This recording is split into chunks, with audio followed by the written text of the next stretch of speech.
Elden Ring's expansive world is teeming with various regions, each with its own unique characters, history, lore, and backstory. However, due to the vastness of this world, it can be challenging for players to keep track of the intricate details of each area. These regions are not just mere locations filled with enemies and loot, but are vital components of the game's story. Starting from the initial area Limgrave, to the haunting Caelid and the secretive Haligtree, every region in Elden Ring is brimming with rich details waiting to be discovered. The game's lore is cleverly hidden in item descriptions and NPC dialogues, which often requires interpretation to fully understand. With so much to explore, Elden Ring's Lands Between presents an incredible world to be discovered and unraveled, offering players an immersive experience filled with intricate details that are integral to the game's overarching narrative. While Limgrave serves as the starting point for players in Elden Ring, it doesn't hold much significance in terms of the game's narrative. Despite being filled with an abundance of content and lore, it is considered a remote and relatively inconsequential region, one that stronger players tend to avoid. This makes it a relatively safe haven for low-level Tarnished. Godrick the Grafted, who rules over Limgrave, is the weakest of the demigods in the game, and has squandered much of its power.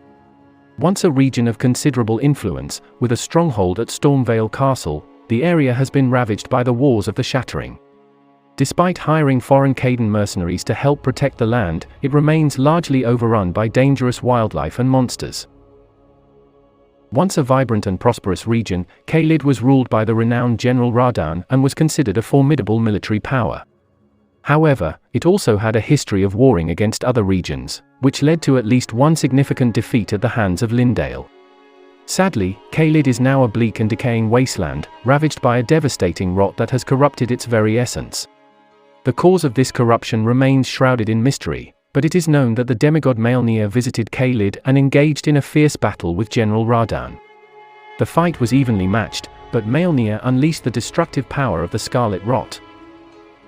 The consequences were catastrophic. Malenia was nearly killed, while Radahn was left a mere shadow of his former self.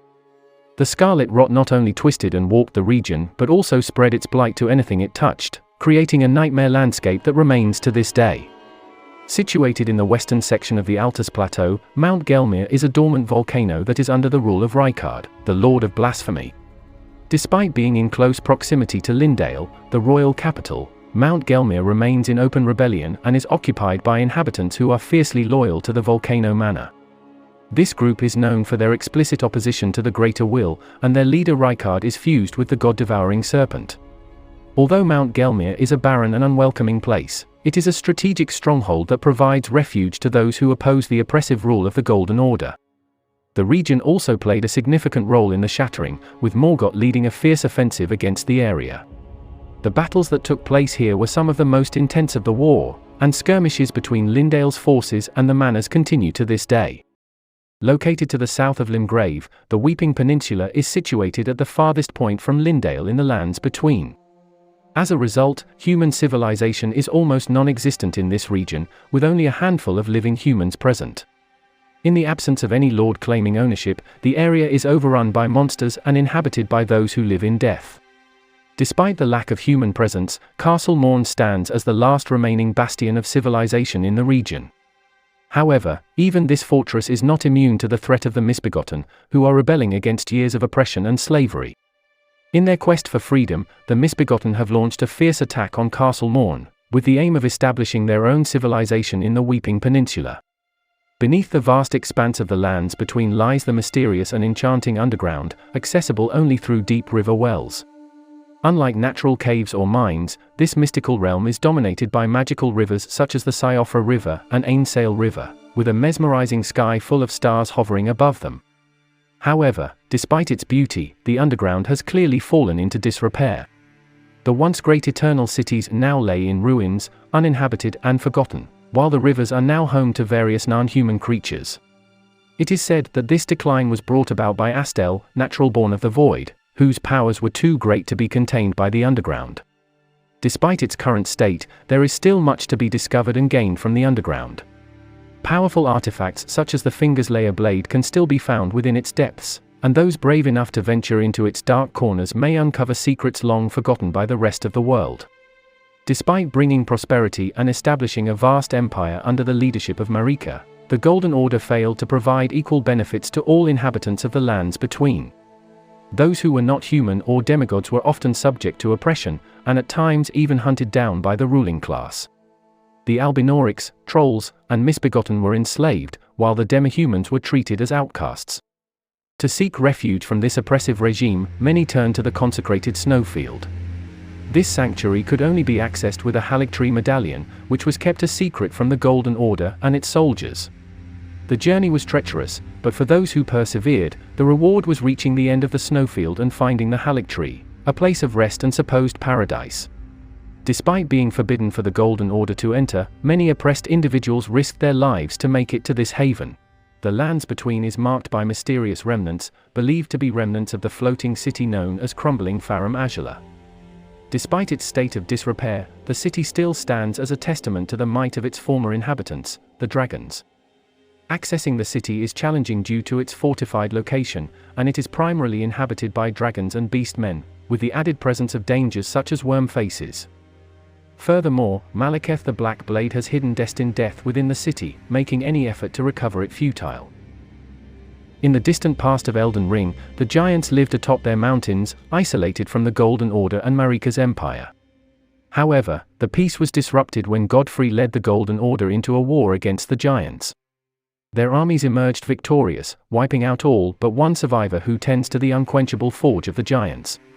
Following this conquest, Marika declared the mountaintops to be a forbidden area. The only inhabitants found there are those who have been cast out or turned traitor, such as the fire monk who now worships the fell god of the giants. While some soldiers occupy parts of the mountaintops, they steer clear of the forge of the giants and the last surviving fire giant who resides there. Liurnia of the Lakes is a remarkable region among all the lands between, as it allows the worship of an outer god besides the greater will. Although there was initial conflict, the region eventually became part of Marika's empire through the union of Radagon of the Golden Order and Renala, Queen of the Full Moon, whose family still has some members serving the Dark Moon. However, Liurnia was not spared from the chaos that ensued after Marika's mysterious disappearance. Despite its neutral stance in the demigod wars, the region has suffered greatly. The Academy of Raya Lucaria is currently engaged in an open conflict with the Carian dynasty, with Queen Renala being held captive within the Academy's walls. The conflict has ravaged the region, with soldiers from both sides still battling each other fiercely. The devastating consequences of this war can be seen all around Liurnia, leaving its once beautiful landscapes marred and its people shattered. The Altus Plateau holds a special significance in the Tarnished quest as it is their ultimate destination. This region is considered the strongest and most prosperous of all the lands in Marika's empire, with the capital city of Lindale located here. Morgott, the Omen King, rules over the Altus Plateau with an iron fist and is the only one of his siblings to remain loyal to the Golden Order. His skilled leadership has ensured that the Altus Plateau is in the least ruined state of all the regions. Despite being mostly on the defensive throughout the wars, the Altus Plateau has maintained a strong military presence and repulsed attacks from Caelid and Limgrave. It has also launched its own counterattacks against Mount Gelmir, which have been described as some of the most brutal battles in the conflict. However, the war has taken its toll on the Altus Plateau, and many areas are still devastated. Enemies of the Golden Order have managed to infiltrate and establish footholds within the region, posing a constant threat to the stability and security of the Altus Plateau. Deep within the treacherous Consecrated Snowfield, beyond a perilous path infested with Black Knife assassins, lies Mikla's Haligtree, a magnificent structure that stands in defiance of the Greater Will and the Golden Order. This impressive fortress is the brainchild of Mikla and Malenia, Marika's twin children who were once considered worthy inheritors to the Queen's throne. Haligtree serves as a sanctuary for all that has been rejected by the Golden Order, housing a diverse community that includes Misbegotten and those who live in death. Due to the nature of its inhabitants, Haligtree is one of the most fortified and difficult to penetrate strongholds in the entire lands between, with elaborate defensive mechanisms and intricate architecture that confound would-be attackers. Mikla's Haligtree is a testament to the resourcefulness and resilience of those who choose to stand against the oppressive rule of the Greater Will and its enforcers. If you enjoyed this video, please like and subscribe as it really helps us grow. We upload videos like this regularly on the channel. Click that notification bell to stay updated on our latest videos and releases.